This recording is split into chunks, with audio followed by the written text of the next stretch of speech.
Hi, ഞാൻ ദീപ. തെറ്റൊന്നും വരുത്താതെ നമുക്ക് എങ്ങനെയാണ് കാര്യങ്ങളെല്ലാം ഭംഗിയായിട്ട് ചെയ്യാനായിട്ട് പറ്റുന്നത്? നമ്മൾ ആദ്യം തന്നെ ഇപ്പോൾ ഒരു കണക്ക് പഠിക്കുകയാണ്. അപ്പോൾ ഫസ്റ്റ് ടൈം ചെയ്യുമ്പോൾ തന്നെ നമുക്ക് അതിനകത്ത് തെറ്റൊന്നും വരാൻ പാടില്ല. നടക്കുമോ? ഇനി അതുമല്ല, നമ്മൾ പുതിയതായിട്ടൊരു കറി ഉണ്ടാക്കാനായിട്ട് പഠിക്കുകയാണ്. അപ്പോഴും ഫസ്റ്റ് ടൈം ഉണ്ടാക്കുമ്പോഴേ അത് ശരിയായിട്ട് തന്നെ വരണം എന്നുള്ള വാശി ശരിയാണോ?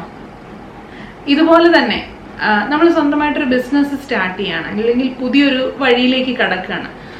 അപ്പോൾ അതിൽ തെറ്റേ വരാൻ പാടില്ല എന്ന് നമ്മൾ ശഠിക്കുന്നത് ശരിയാണോ അല്ലയോ? എന്നെ വിളിക്കുന്ന പലർക്കും പല പല കാര്യങ്ങൾ ചെയ്യാനായിട്ട് ആഗ്രഹമുണ്ട്. പക്ഷേ അവർ ചെയ്തു കഴിഞ്ഞാൽ അത് തെറ്റിപ്പോകുമോ, എപ്പോഴാണോ ശരിയായിട്ട് ചെയ്യാൻ അവർക്ക് പറ്റുന്നത് അപ്പോഴേ അവർ ചെയ്യത്തുള്ളൂ എന്നൊരു വാശിയിലാണ് മിക്കവരും. നമ്മൾ തെറ്റൊന്നും വരുത്തുന്നില്ല എങ്കിൽ അതിൻ്റെ അർത്ഥം നമ്മൾ തീരുമാനങ്ങൾ എടുക്കുന്നില്ല എന്നുള്ളതാണ്. നമ്മൾ തീരുമാനങ്ങൾ എടുക്കണമെങ്കിൽ നമുക്ക് എപ്പോഴും അനുഭവങ്ങൾ ഉണ്ടായിരിക്കണം. ഈ അനുഭവങ്ങൾ എങ്ങനെയാണ് കിട്ടുന്നത്?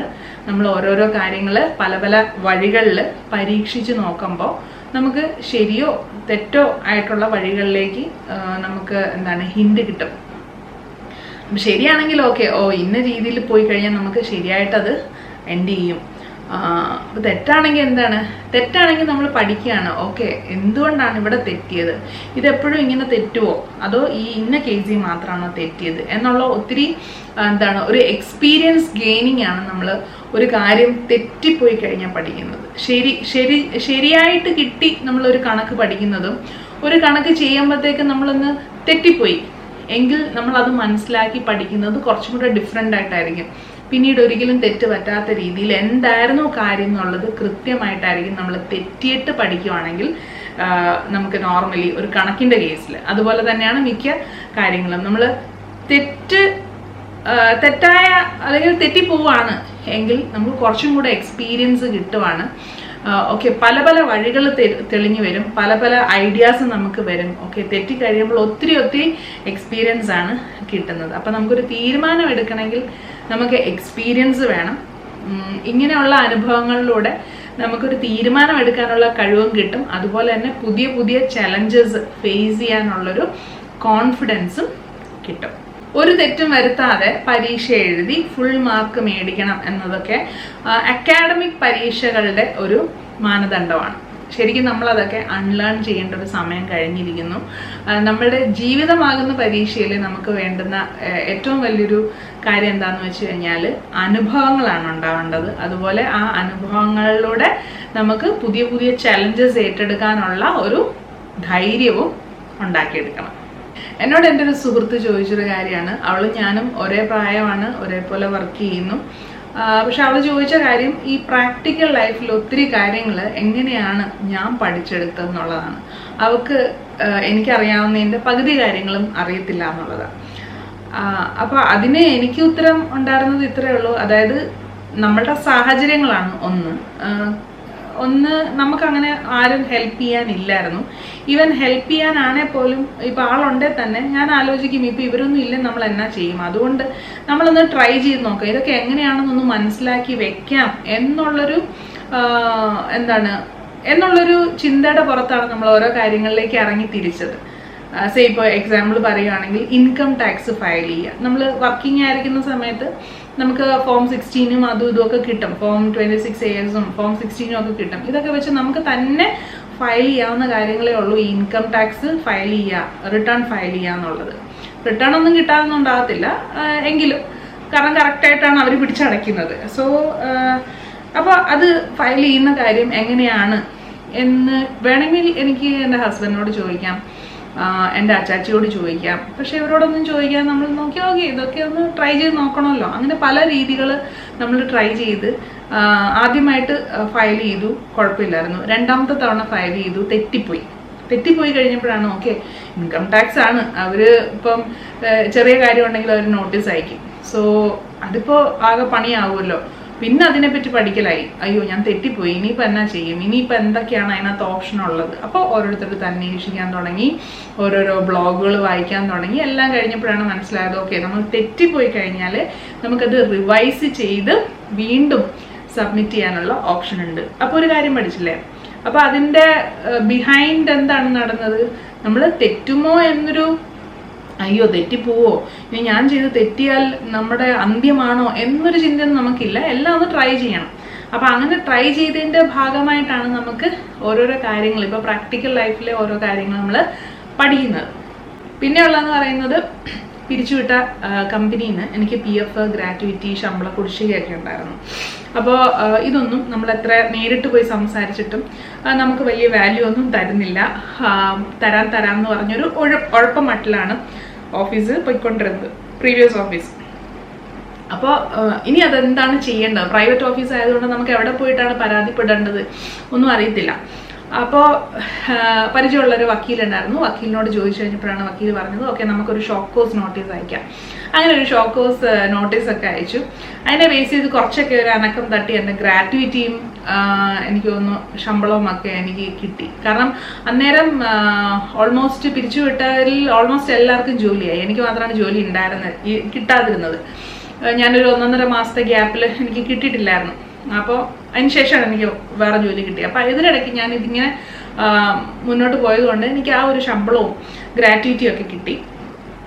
അതിനുശേഷം PF. അപ്പോൾ PF ഓഫീസ് എന്ന് പറയുമ്പോൾ നമുക്ക് നേരിട്ട് ചെന്ന് ചോദിച്ചു കഴിഞ്ഞാലൊന്നും ഒരു ഉത്തരവൊന്നും പറയത്തൊന്നുമില്ല. നമ്മുടെ PF എന്താ കിട്ടാത്ത, അല്ലെങ്കിൽ നമുക്ക് തന്നു കഴിഞ്ഞാൽ കിട്ടുമോ എന്നൊക്കെ ചോദിച്ചു കഴിഞ്ഞാലൊന്നും ഓരോന്നൊന്നും പറയത്തൊന്നുമില്ല. അതുപോലെ ഒത്തിരി ഇന്റേണൽ കളികളൊക്കെ ആ ടൈമിലുണ്ടായിരുന്നു. നമ്മുടെ ഓഫീസുമായിട്ടും ഒക്കെ എന്തൊക്കെയോ പ്രശ്നങ്ങളൊക്കെ ഉണ്ടായിരുന്നു. അപ്പം അത് എന്താണെന്ന് അറിയാതെ അതിനെന്താ ചെയ്യേണ്ടതെന്ന് ഇങ്ങനെ ആലോചിച്ചിരിക്കുന്ന സമയത്താണ് ഞാൻ കുറേ പേരോട് ഇത് ഡിസ്കസ് ചെയ്ത സമയത്ത് ഒരാൾ പറഞ്ഞു RTI ഫയൽ ചെയ്ത് നോക്കാൻ പറഞ്ഞു. അപ്പം അന്നേരമാണ് ആദ്യമായിട്ട് ഈ RTI എന്താണെന്നുള്ളത് മനസ്സിലാവുന്നത്. Right to information. അത് നമുക്ക് ഓൾമോസ്റ്റ് എല്ലാ ഗവൺമെൻറ് സ്ഥാപനങ്ങളുടെയും നമുക്ക് ഷെയർ ചെയ്യാൻ പറ്റുന്ന കുറച്ച് ഇൻഫർമേഷൻ ഉണ്ട്. അത് നമ്മൾ നേരിട്ട് ചെന്ന് കഴിയുമ്പോൾ തരത്തില്ലെങ്കിലും ഈ RTI ഫയൽ ചെയ്ത് കഴിഞ്ഞാൽ അതിന് എനിക്ക് തോന്നുന്നു കൂടി വന്ന ഒരു 25 രൂപയുടെ ചിലവേ ഉള്ളൂ. RTI ഫയൽ ചെയ്ത് കഴിഞ്ഞാൽ ഇവർ 30 ദിവസത്തിനകത്ത് നമുക്കത് തരണം എന്നാണ് അതിൻ്റെ റൂള്. 30 ദിവസത്തിനകത്ത് നമുക്ക് തന്നില്ലെങ്കിൽ നമുക്ക് അടുത്തടുത്ത ലെവൽ ഓഫ് എൻക്വയറിക്ക് നമുക്കത് പോകാൻ പറ്റും. അത് കേസ് വരെ ആവാനുള്ള ചാൻസ് ഉണ്ട്. അതുകൊണ്ട് അവർ തന്നേ പറ്റത്തുള്ളൂ. അപ്പം അങ്ങനെ ഒരു RTI ഫയൽ ചെയ്ത് കഴിഞ്ഞപ്പോഴത്തേക്കും ഇതിൻ്റെ ബിഹൈൻഡ് കുറച്ച് പ്രശ്നങ്ങളൊക്കെ ഉണ്ടായിരുന്നതുകൊണ്ട് എനിക്കല്ലാത്ത വഴിയിൽ എൻ്റെ PF സെറ്റിലായി കിട്ടി. പിന്നീട് കുറേ നാൾക്ക് ശേഷമാണ് ബാക്കിയുള്ള ആൾക്കാരുടെയൊക്കെ PFും മറ്റ് പ്രശ്നങ്ങളും ഒക്കെ ഒന്ന് സോൾവ് ആവുന്നത്. പക്ഷേ ഞാൻ പറയുന്നത് ആ ഒരു കാര്യത്തിനാണേലും ഞാനിപ്പോൾ അച്ചാച്ചിയുടെ ഹെൽപ്പോ അല്ലെങ്കിൽ വിജുവിൻ്റെ ഹെൽപ്പോ ഒന്നും അല്ല എടുത്തത്. നമ്മൾ സ്വന്തമായിട്ട് തന്നെയാണ് ഓരോ കാര്യത്തിന് ഇറങ്ങി ഓക്കെ ഇന്ന കാര്യങ്ങളുണ്ട് എന്നൊക്കെ പഠിച്ചത്. അപ്പോൾ നിങ്ങൾ ചോദിക്കും എന്തുകൊണ്ടാണ് അതുകൊണ്ടുള്ളൊരു ഗുണം എന്താണെന്നുള്ളത്. ഇപ്പം ഈ RTI ഫയൽ ചെയ്യുന്നത്, ബന്ധപ്പെട്ടൊക്കെ പഠിക്കുന്നത്, നമ്മുടെ PF നമുക്ക് കിട്ടാതായപ്പോഴാണ് നമ്മൾ ഇങ്ങനെയൊക്കെ വഴികളുണ്ടോ എന്നൊക്കെ അന്വേഷിക്കുന്നത്. അപ്പോൾ അന്നേരം പഠിച്ച RTI എന്ന് പറയുന്ന സംഭവം എനിക്ക് പിന്നീട് ഒരു സ്ഥലത്തും കൂടെ അപ്ലൈ ചെയ്യാനായിട്ട് പറ്റി. അതിങ്ങനെ ഒരു സംഭവം ഉണ്ട് എന്ന് പഠിച്ചത് കൊണ്ട് എനിക്ക് ഒരു കേസ് ഉണ്ടായിരുന്നു. എൻ്റെ അച്ചാച്ചിയുടെ ഒരു കേസാണ്. അച്ചാച്ചി ഒരിടത്ത് വർക്ക് ചെയ്തതിൻ്റെ ബില്ല് പാസ്സാവാതിരിക്കുകയോ ബില്ല് ബ്ലോക്ക് ചെയ്യുകയോ എന്തോ ചെയ്തു. എന്നിട്ട് ഇടയ്ക്ക് വെച്ച് നമുക്കത് നിർത്തി പോരേണ്ടി വന്നു. അപ്പം പിന്നീട് ആർബിട്രേഷനുമായിട്ട് ബന്ധപ്പെട്ട് കുറച്ച് കേസും കാര്യങ്ങളൊക്കെ നടക്കുന്ന സമയത്ത് നമുക്ക് കുറച്ച് ഇൻഫർമേഷൻ ആ ഒരു സ്ഥലത്തു നിന്ന് കിട്ടാനുണ്ടായിരുന്നു. അത് CPWD ആണ്. CPWD നിന്ന് കിട്ടാനുണ്ട്. പക്ഷെ അവർ തരില്ല. അപ്പം നമ്മൾ RTI ഫയൽ ചെയ്തിട്ട് ഇന്ന ഡോക്യുമെൻറ്റ്സ് ഒക്കെ വേണം എന്ന് പറഞ്ഞു കഴിഞ്ഞപ്പോൾ അവർക്ക് തരാതെ നിവർത്തിയില്ല.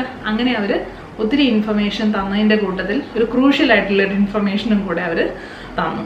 അതായത് ഓരോ എഞ്ചിനീയേഴ്സ് മാറുമ്പോഴത്തേക്കും ആരാണോ നമ്മൾ RTI ഫയൽ ചെയ്യുന്ന സമയത്ത് ആരാണോ അപ്പോൾ ഉള്ള എഞ്ചിനീയർ അയാളായിരിക്കും നമുക്ക് ഇൻഫർമേഷൻ പാസ് ഓൺ ചെയ്യുന്നത്. അപ്പോൾ ആ ഇൻഫർമേഷൻ പാസ് ഓൺ ചെയ്തത് നമുക്ക് ഒത്തിരി ക്രൂഷ്യൽ ആയിട്ടുള്ളൊരു ഇൻഫർമേഷൻ ആയിരുന്നു. അത് വെച്ചിട്ടാണ് പിന്നീട് നമ്മുടെ ആ ഒരു കേസ് പോകുന്നതും നമുക്ക് ഫേവറബിൾ ആയിട്ട് വിധി വരുന്നതും. അപ്പോൾ അതനുസരിച്ച് നമുക്ക് കിട്ടാനുണ്ടായിരുന്ന കോമ്പൻസേഷൻ എല്ലാം കിട്ടുകയും ചെയ്തു. അപ്പോൾ ഒരു 2-3 വർഷം മുന്നേ RTI എന്ന് പറയുന്ന ഒരു ഒരു മാധ്യമം നമുക്ക് പരിചയപ്പെട്ടു. ആ പരിചയപ്പെട്ട കാര്യം നമുക്ക് യൂസ് ചെയ്യാൻ പറ്റി. അപ്പം ഇതിന് ഞാൻ ഇറങ്ങിയത് കൊണ്ട് എനിക്ക് ആ കാര്യം മനസ്സിലായി. എനിക്കത് യൂസ് ചെയ്യാനും പറ്റി. കാരണം അച്ചാച്ചിയുടെ സമയത്ത് കേസിൻ്റെ കാര്യങ്ങൾ ഞാനായിരുന്നു നോക്കിക്കൊണ്ടിരുന്നതുകൊണ്ട് എനിക്കത് രണ്ടിടത്തും അപ്ലൈ ചെയ്യാനായിട്ട് പറ്റി. അപ്പം ഓരോ കാര്യത്തിന് ഇറങ്ങി തിരിച്ചത് കൊണ്ടാണ് മുന്നോട്ടുള്ള കാര്യങ്ങൾക്കൊക്കെ നമുക്കത് അപ്ലൈ ചെയ്യാനായിട്ട് പറ്റിയത്. ഞാൻ ആദ്യമേ പറഞ്ഞ പോലെ തന്നെ നമുക്കൊരു തീരുമാനം എടുക്കണമെങ്കിൽ നമുക്ക് ആദ്യം വേണ്ടത് എക്സ്പീരിയൻസ് ആണ്, അനുഭവങ്ങളാണ്. അപ്പോൾ ആ അനുഭവങ്ങൾ വേണമെങ്കിൽ എന്ത് ചെയ്യണം, നമ്മളൊന്ന് പയറ്റി നോക്കിയാലേ പറ്റത്തുള്ളൂ. അപ്പം എനിക്ക് മനസ്സിലായിടത്തോളം നമ്മൾ ഓരോരോ ചെറിയ ചെറിയ റിസ്ക് എടുക്കുന്നു, അല്ലെങ്കിൽ ഓരോരോ ചലഞ്ചസ് എടുക്കുമ്പോൾ നമുക്ക് കിട്ടുന്ന ആ ഒരു എക്സ്പീരിയൻസ് മുന്നോട്ട് നമ്മുടെ ലൈഫിൽ, ഞാൻ നേരത്തെ പറഞ്ഞല്ലോ, നമ്മുടെ ജീവിതമാകുന്ന പരീക്ഷയിൽ നമുക്ക് ഏറ്റവും അത്യാവശ്യം വേണ്ടത് ഫുൾ മാർക്കിൽ പാസ്സാവുക എന്നുള്ളതല്ല, അനുഭവങ്ങളാണ്. ആ അനുഭവങ്ങളിലൂടെ പുതിയ പുതിയ ചലഞ്ചസ് ഏറ്റെടുക്കാനുള്ള ധൈര്യം. അപ്പം നമുക്ക് ഇപ്പം നമ്മൾ റിസ്ക് എടുക്കുന്ന ഓരോ കാര്യം, അല്ലെങ്കിൽ ഇപ്പം നമ്മൾ ഏറ്റെടുക്കുന്ന ഓരോ ചലഞ്ചസും മുന്നോട്ടുള്ള നമ്മുടെ ലൈഫിൽ മുന്നോട്ട് വരുമ്പോഴത്തേക്കും ഓരോരോ കാര്യങ്ങൾക്കുള്ള ഒരു പ്രയർ എക്സ്പീരിയൻസ്, അല്ലെങ്കിൽ ഒരു പ്രയർ ട്രെയിനിങ് എന്ന് വേണമെങ്കിൽ പറയാം. ഞാൻ അങ്ങനെയാണ് അതിനെ മനസ്സിലാക്കുന്നത്. അതുകൊണ്ട് നമുക്ക് നമ്മുടെ മുന്നിൽ വന്ന് നിൽക്കുന്ന ഒരു ചലഞ്ചസും നമ്മൾ എനിക്ക് പറ്റത്തില്ല, എനിക്കൊന്നും വയ്യ എന്ന് പറഞ്ഞ് ഇരുന്നിട്ട് കാര്യമില്ല. അതൊന്ന് അറ്റംപ്റ്റ് ചെയ്താലേ അടുത്ത് വരുന്ന അതിനേക്കാൾ വലിയൊരു ചലഞ്ച് നമുക്ക് ഫേസ് ചെയ്യാനുള്ളൊരു ട്രെയിനിങ് നമുക്ക് ഇവിടെ നിന്നാണ് കിട്ടുന്നത്. പരസ്യത്തിലൊക്കെ പറയത്തില്ലേ കറ നല്ലതാണെന്ന്, അതുപോലെ തന്നെ തെറ്റുകൾ നല്ലതാണ് എന്ന് വെച്ച് തെറ്റിലേക്ക് എടുത്ത് ചാടരുത്, റിസ്കിലേക്ക് എടുത്ത് ചാടരുത്. നമുക്ക് ഒത്തിരി എക്സ്പീരിയൻസ് ആയി കഴിയുമ്പോൾ നമ്മൾ പിന്നീട് എടുക്കുന്ന റിസ്ക് എല്ലാം കാൽക്കുലേറ്റഡ് ആയിരിക്കണം. ഓക്കെ, നമുക്കൊരു ഐഡിയ ഉണ്ട്, പുതിയ ഒരു വഴിയാണെങ്കിൽ പോലും നമുക്ക് ഇതുവരെയുള്ള എക്സ്പീരിയൻസിൽ നിന്ന് നമുക്കൊരു ഐഡിയ ഉണ്ട്, ഇത്ര ശതമാനം നമുക്ക് റിസ്ക് എടുക്കാം.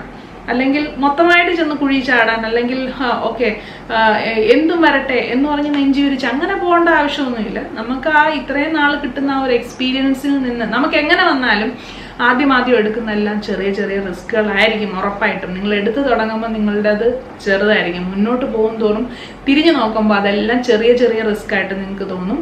മുന്നോട്ട് പോകും തോറും റിസ്കിൻ്റെ വലിപ്പം കൂടിക്കൊണ്ടിരിക്കും, അല്ലെങ്കിൽ നമ്മൾ അറ്റംപ്റ്റ് ചെയ്യാൻ പോകുന്നതിൻ്റെ കാര്യങ്ങൾ കൂടിക്കൊണ്ടിരിക്കും. അപ്പം ഈ മുന്നേ ഉണ്ടായിരുന്ന എല്ലാം നമുക്ക് ഒരു എക്സ്പീരിയൻസ് ഗെയിനിങ് അല്ലേ തന്നേക്കുന്നത്.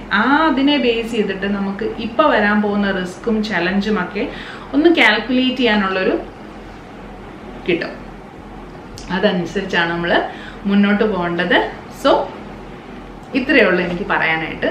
റിസ്കുകൾ എടുത്ത് തന്നെ പോവുക, അത് നിങ്ങൾക്ക് മുന്നോട്ടുള്ള ലൈഫിൽ എന്തായാലും ഗുണം ചെയ്യും.